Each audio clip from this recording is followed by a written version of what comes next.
पान को इंग्लिश में क्या कहते हैं, क्या आपको पता है? पान, छाली, कत्था, तंबाकू, इसे इंग्लिश में क्या कहते हैं? देखिए बहुत कम लोग जानते हैं। पान सब खाते होंगे और लोगों ने खाया भी है, मीठा पान भी खाया है, लेकिन ज्यादातर लोग नहीं जानते पान की इंग्लिश क्या है। मैं आपको आज बताता हूँ पान की इंग्लिश क्या है। क्या है? लोग सोचते हैं पान का पत्ता होता है उसे लीफ कहते होंगे, लेकिन लीफ नहीं कहते, इसका नाम है इंग्लिश में बीटल। बीटल। बीटल। बीटल। आज पहली बार सुना होगा आपने, पान की इंग्लिश ये है। सुना तो भाई साहब पहली बार ही है। और देखो पान में पड़ती है छाली, यह पड़ती है सुपारी। सुपारी को इंग्लिश में क्या कहते हैं? जो पान की छाली होती है, इसे हमें ना पता। पान की छाली को कहते हैं betel nut. Betel nut. Betel nut. Betel nut. यह पान की छाली है, पान की सुपारी की इंग्लिश। ध्यान रखना, ये ऐसी चीज है बहुत कम लोग जानते हैं। तो बहुत काम की चीज है। और देखो पान में पड़ता है कत्था, कत्था, जिससे पान का रंग लाल होता है। बताओ कत्थे को क्या कहते हैं और कत्था क्या होता है? कत्थे को भाई साहब चूना। चूना अलग है यार, चूना अलग होता है खाने का, कत्था अलग होता है। चूने का ही बताऊंगा आपको, चूने को क्या कहते हैं इंग्लिश में, खाने वाले चूने को। तो देखो कत्थे को बोलते हैं कटेचू। कटेचू। कटेचू। ये है कत्थे की इंग्लिश। ये ऐसे कत्था भी कह देते हैं इंग्लिश में, दोनों नाम है इसके।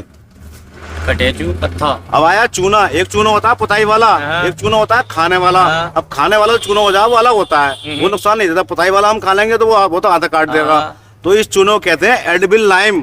Edible lime. Edible lime. Edible lime यानी एडिबल यानी खाने वाला, लाइम यानी चूना। चूना, खाने वाला चूना। खाने वाला तो पान की इंग्लिश क्या बताई मैंने? बीटल। बीटल। और पान के अंदर जो छाली पड़ती है सुपारी, उसकी है बीटल नट। कत्थे की है कटेचू या कत्था, चूने की है एडिबल लाइम। अब एक पड़ता है मीठे पान के अंदर गुलकंद। गुलकंद को जानते हो क्या कहते हैं इंग्लिश में? गुलकंद को भाई साहब, गुलकंद बनता है गुलाब की पत्तियों से, शहद से, कई चीजों से मिलकर बन रहा है।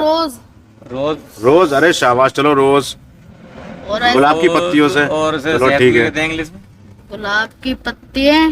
देखो गुलकंद का जो नाम है ना, है रोज पीटल। रोज पीटल। जैम। जैम। जैम। रोज पीटल जैम, ये है गुलकंद की इंग्लिश, रोज पीटल जैम। बहुत से लोगों को नहीं पता होगा गुलकंद को इंग्लिश में क्या कहते हैं। अब पड़ती है इसके अंदर सफेद इलायची पान के अंदर, तो सफेद इलायची को कहते हैं व्हाइट कार्डेमोम। व्हाइट कार्डामोम। व्हाइट कार्डामोम। कार्डामोम। सफेद इलायची, इलायची को कहते हैं कार्डामोम, और सफेद इलायची हुई व्हाइट कार्डामोम। व्हाइट कार्डामोम। अब एक पड़ता है मीठे पान के अंदर चांदी का वर्क। चांदी का वर्क। तो आप जानते हैं चांदी के वर्क को क्या कहते हैं? नहीं। नहीं भाई साहब।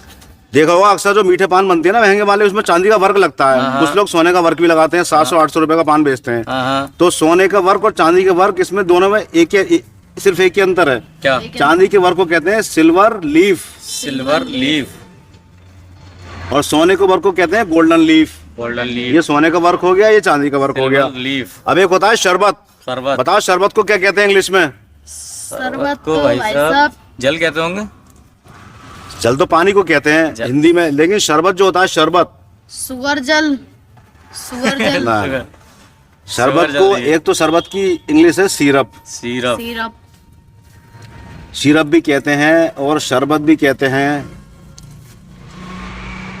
और जूस भी कहते हैं। अच्छा, जूस भी कहते हैं। हाँ, ये सब शरबत के लिए आते हैं। अब देखो सुनो, पान की इंग्लिश क्या हो गई? बीटल। बीटल। पान की जो होता है पान का पत्ता खाने का, छाली की हो गई बीटल नट, यानी पान की छाली। कत्थे की हो गई कटेचू या कत्था, चूने की हो गई एडिबल लाइम, गुलकंद की हो गई रोज पीटल जैम, इलायची की हो गई व्हाइट कार्डेमोम, व्हाइट कार्डेमोम, चांदी के वर्क की हो गई सिल्वर लीफ, सिल्वर लीफ, और शरबत की हो गई सिरप या शरबत या जूस, जो कहते हैं ना गन्ने का जूस, तो ये भी एक तरह से शरबत ही होता है। ये भाई साहब मट्ठा और सिरप। अब ये मट्ठा। तो दोस्तों आप कमेंट करके बताइए, मट्ठा जो होता है, मट्ठा या छाछ, इसकी इंग्लिश क्या है? ये सारी मैंने बता दी, बाकी एक जो है ये आपको बतानी है कमेंट करके, मट्ठे को या छाछ को इंग्लिश में क्या कहते हैं। Thank you.